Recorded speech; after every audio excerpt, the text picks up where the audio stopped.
Que a bênção divina ilumine o nosso dia e a nossa semana, a todos que nos acompanham. Vamos conversar hoje sobre um assunto que, olha, costuma gerar bastante debate, né? E até uma certa confusão no meio cristão. A prática do jejum. Será que a Bíblia nos dá uma ordem clara para jejuar? É algo que, assim, se espera de quem segue a Cristo?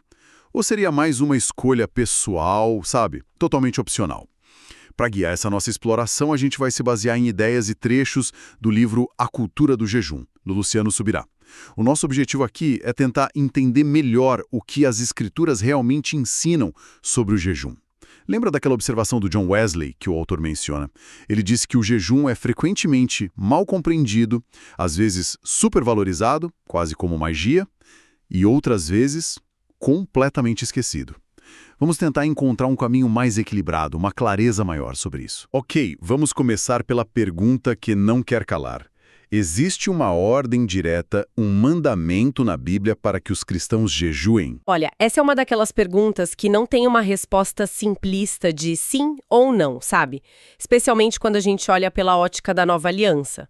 A visão que mais se ouve hoje em dia tende a colocar o jejum na prateleira do opcional. É comum escutar algo como, jejuar é bom, se você sentir de fazer, ótimo, mas não é obrigatório.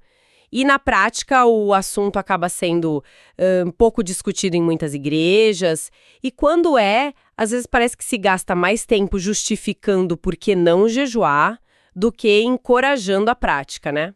Interessante essa percepção de ser um tema meio deixado de lado.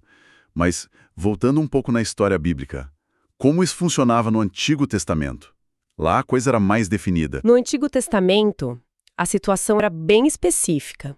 Existia um único jejum anual que era estabelecido por Deus e obrigatório para todo o povo de Israel, o dia da expiação, o Yom Kippur. Isso está detalhado lá em Levítico 23. A ordem era para afligir a alma. Afligir a alma. Exato. E não era uma sugestão, não. Quem não cumprisse seria eliminado do seu povo. Era sério. Embora essa expressão afligir a alma possa aparecer em outros contextos, tipo em votos, sabe, lá em Números 30, mas no dia da expiação, o entendimento claro, confirmado depois em Jeremias e até em Atos, era que se tratava de jejum mesmo, de comida. E um detalhe curioso que estudiosos como John Davis apontam é que as palavras hebraicas mais diretas para jejuar ou jejum, elas não são usadas nesse texto principal de Levítico.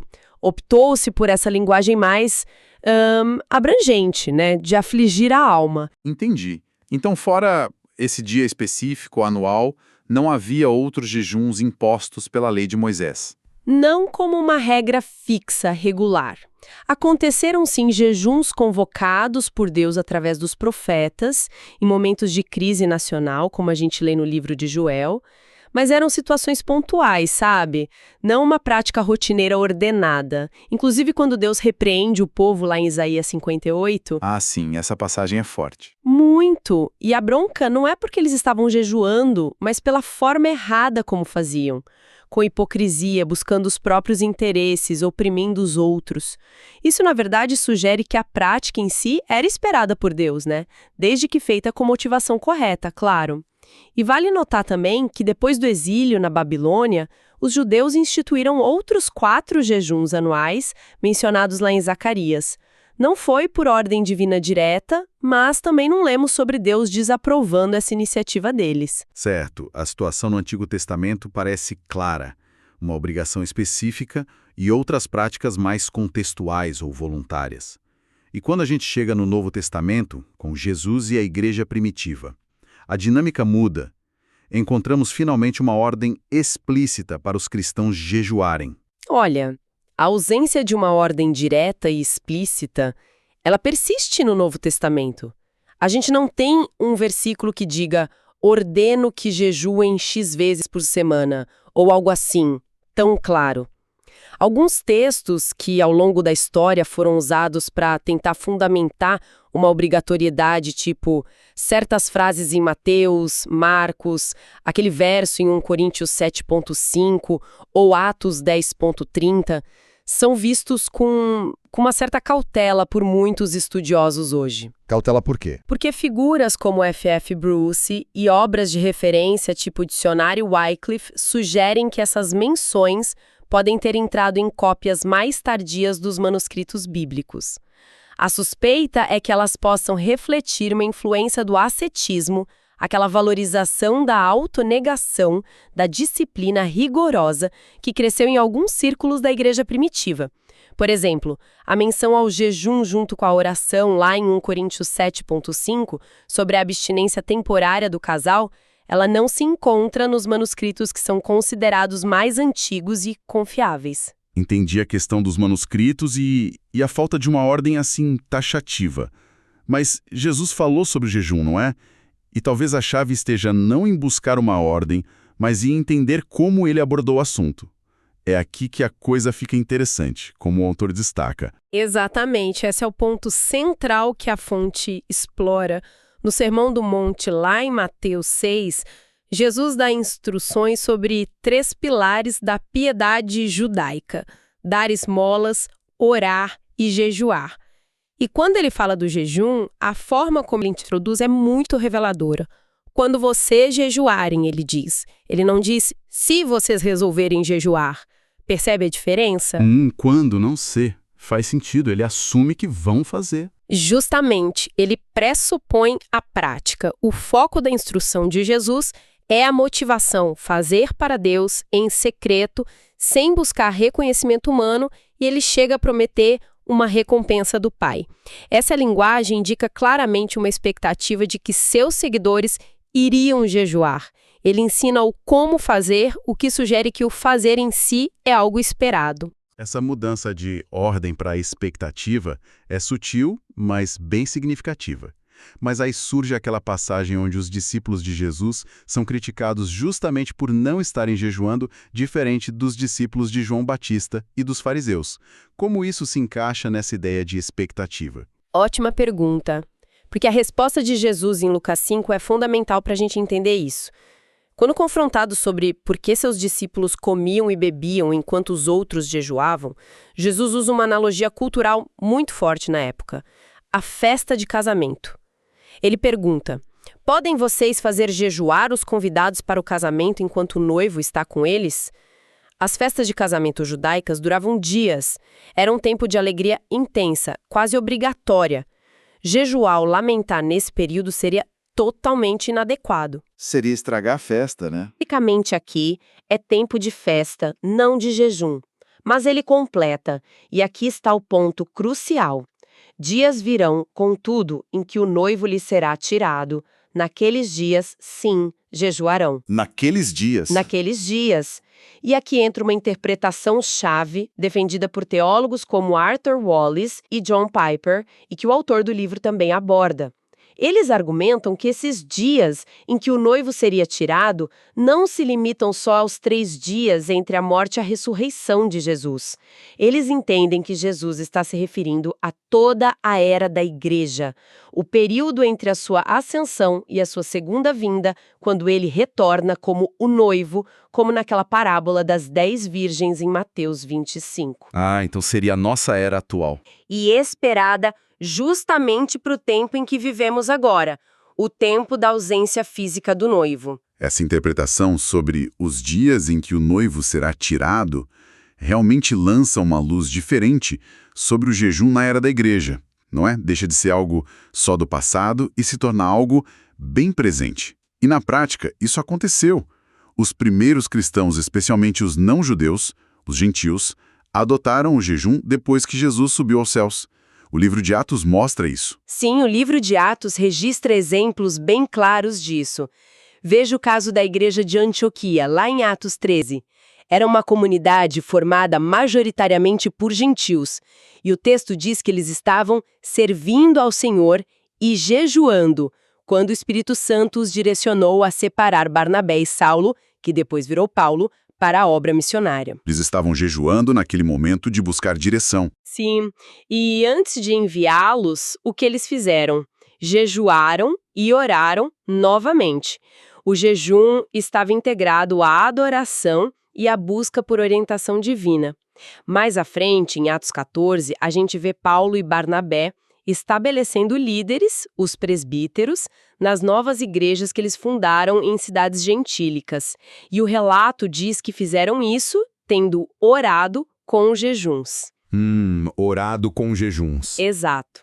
Isso demonstra que a prática do jejum não ficou restrita ao judaísmo, mas se tornou parte da cultura espiritual da igreja primitiva em geral, incluindo os cristãos de origem não judaica. Esses exemplos em Atos são fortes, mas ainda existe aquele argumento, sabe?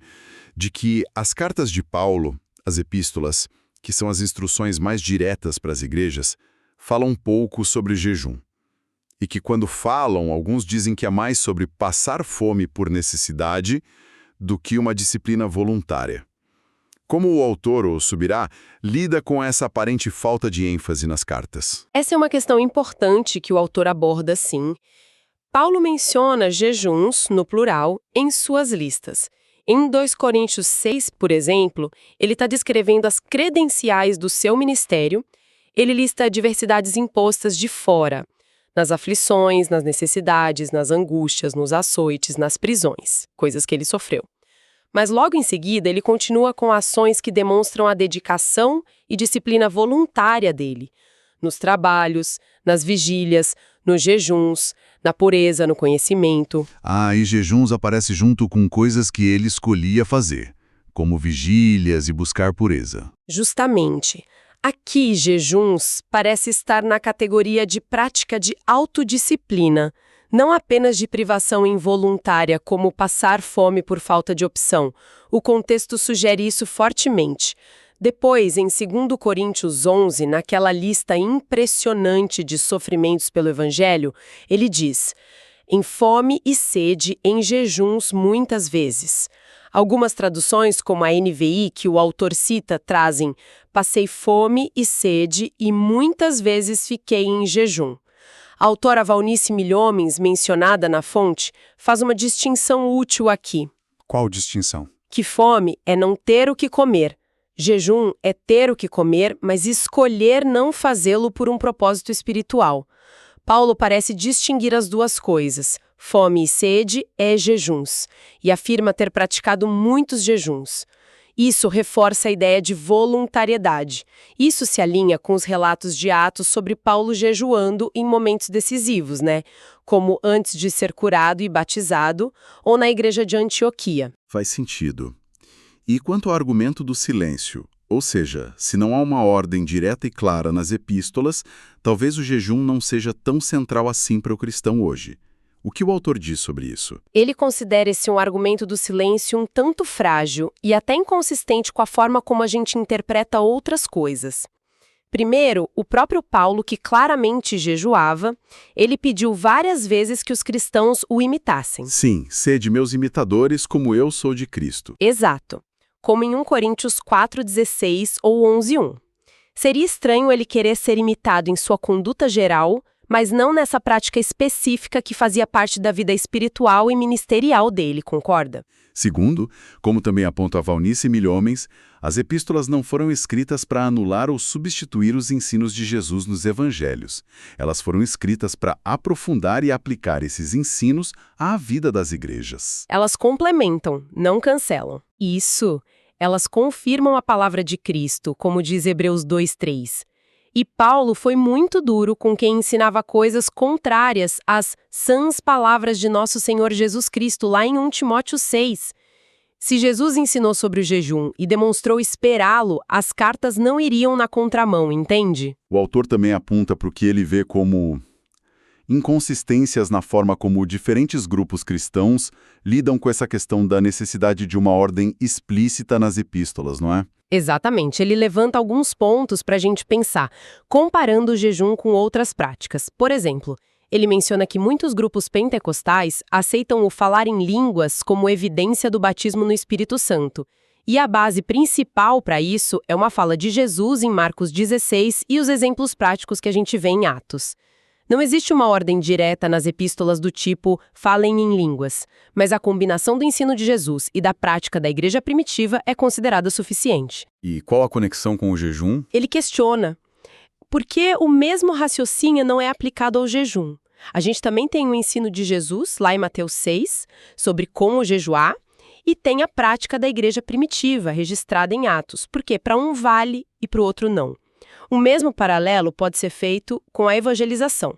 A base principal é a grande comissão de Jesus em Mateus 28, ide, fazeis discípulos, e o exemplo da igreja em Atos. Ninguém fica exigindo uma revalidação dessa ordem nas cartas de Paulo para se sentir responsável por evangelizar, né? Verdade, a gente aceita a ordem de Jesus e o exemplo de Atos como suficientes. Pois é. Por que então a clara expectativa de Jesus sobre o jejum precisaria dessa confirmação explícita nas epístolas para ser levada a sério? E ele toca num ponto particularmente interessante, o dízimo. Muitas igrejas ensinam e praticam o dízimo baseando-se em princípios do Antigo Testamento e, crucialmente, numa interpretação de Hebreus 7. Aquela sobre Levi pagando dízimos a Melquisedeque através de Abraão. Essa mesma. Conectando isso a Cristo na Nova Aliança.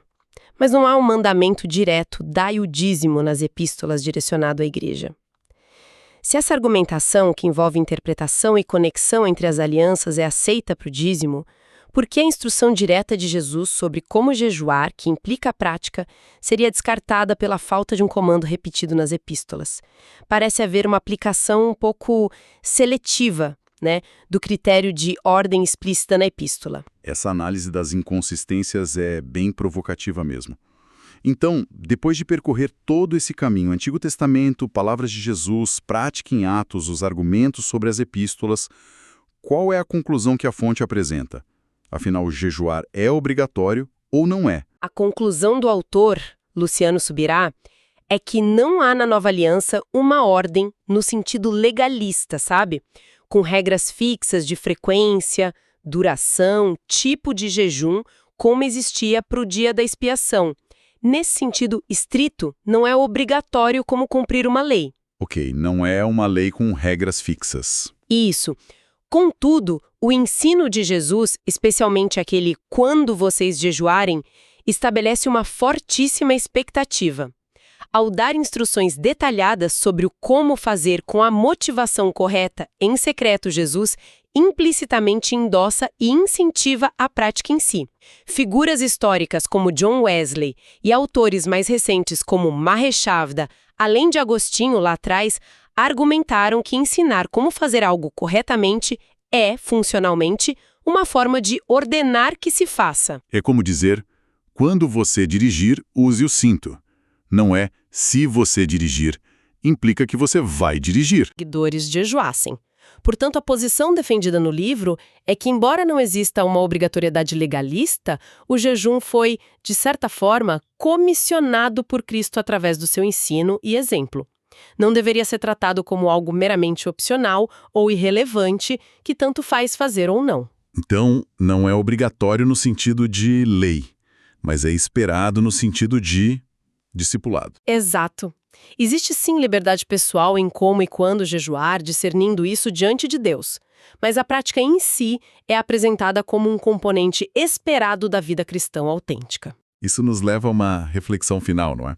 Se a gente aceita essa ideia de que Jesus não apenas permitiu, mas esperava o jejum de seus seguidores, a ponto de ensinar a maneira correta de fazê-lo, como nossa visão sobre essa disciplina mudaria? Se passássemos a vê-la não como uma opção no cardápio espiritual, mas como um elemento intencional e esperado no nosso relacionamento com Deus. Fica a pergunta, né? Que aspectos da nossa vida espiritual, talvez até mencionados em outras partes dessa fonte ou em outras tradições, a gente pode estar negligenciando ao tratar o jejum como algo puramente facultativo? Fica aí para a gente pensar.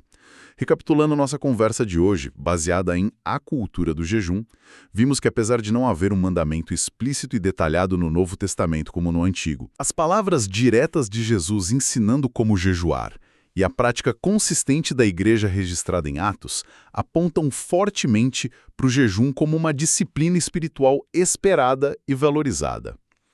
Não é uma lei a ser cumprida por obrigação, mas também não parece ser só uma sugestão a ser ignorada. É algo a ser praticado com liberdade, com discernimento e principalmente com o coração voltado para Deus. Exato. E essa análise baseada no livro de Luciano Subirá ainda tem mais a oferecer.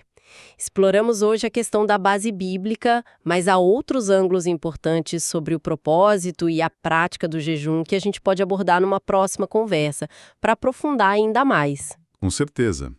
Que a graça de Deus enriqueça a jornada de cada um que nos ouviu hoje. Até a próxima!